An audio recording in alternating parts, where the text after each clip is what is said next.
열혈 법률 상담소 헬로우에 오신 여러분 환영합니다. 저희는 청년 사업자분들에게 필요한 노동인권 팁들을 알려드릴 헬로우 MC J입니다. 반갑습니다. 반갑습니다. 지난 시간에 이 사업 시작 전 노동법에서 살펴봐야 될 필수 내용들을 설명드렸었는데, 사업을 시작하면 대부분 사업 아이템에 대해서 주로 몰두하다 보니까 기본적으로 지켜야 될 것들을 잊어버리고는 하죠. 사업하면서 법적으로 문제돼서는 안 될 것들이 참 많은데 노동법 말고 또 초기 사업자가 지켜야 될 게 뭐가 있을까요? 그래서 제가 퀴즈를 준비했습니다. 제이님, 대한민국 국민이라면 누구나 납부하는 이건 과연 무엇일까요? 자, 3초 드릴게요. 3, 2, 1. 세금! 딩동댕! 정답입니다. 세금! 오늘은 세금에 대해서 얘기해 볼 겁니다. 세금이라고 하니 벌써 머리가 아파오네요. 그대여 아무 걱정하지 마라.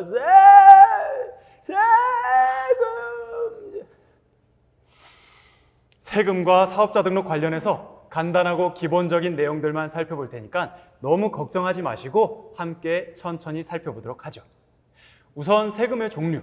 이 세금의 종류에는 어떤 것들이 있는지 한번 자세히 살펴보죠. 먼저 원천세는 법령에서 정한 규칙에 따라 소득에 대응하는 일정 비율의 세금을 소득을 지급하기 전에 미리 공제하는 건데요. 대표적으로 근로소득세가 있어요. 근로자한테 임금을 줄 때 소득세 부분을 사업주가 빼고 주는 거죠.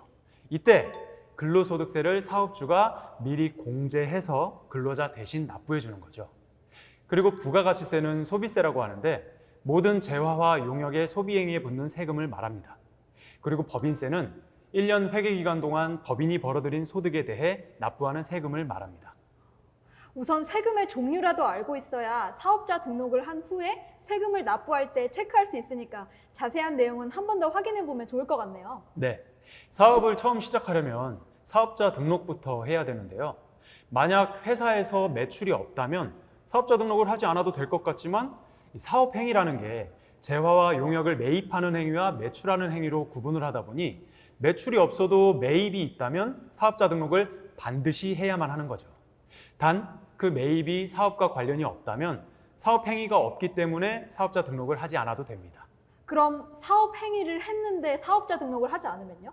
먼저 각종 가산세를 납부하게 될 겁니다.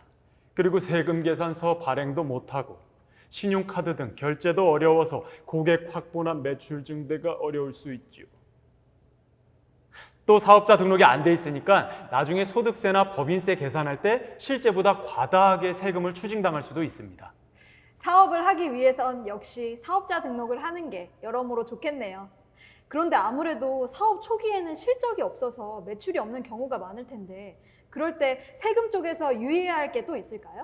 먼저 부가가치세 관련해서 매출이 없더라도 부가가치세는 신고를 해야 합니다.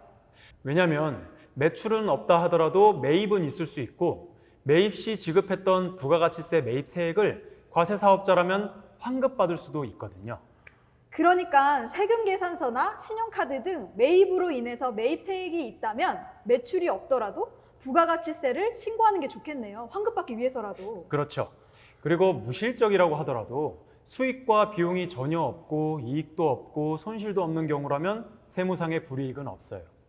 그런데 수익은 있으나 비용이 더 커서 손실이 발생할 경우에도 신고를 하지 않는 경우가 있을 수 있는데 이때는 소득세와 법인세 신고를 하지 않으면 무신고 가산세를 납부해야 하니까 주의하세요. 그러니까 수익이 전혀 없고 지출 비용만 있어서 손실이 발생한 경우에는 불이익이 없다는 거죠? 그렇죠.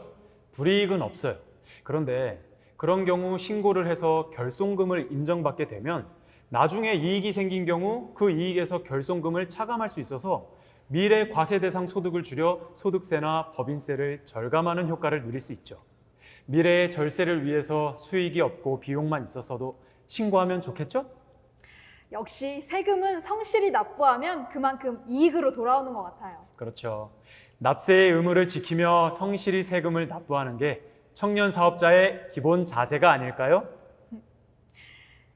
열혈 법률 상담소 헬로우 청년 사업자 2편은 여기까지. 청년 사업자 3편에서도 꼭 알아야 될 노동법에 대해서 추가로 얘기해 볼게요. 대한민국의 청년 사업자와 청년 근로자 모두가 행복한 그날까지 헬로우였습니다.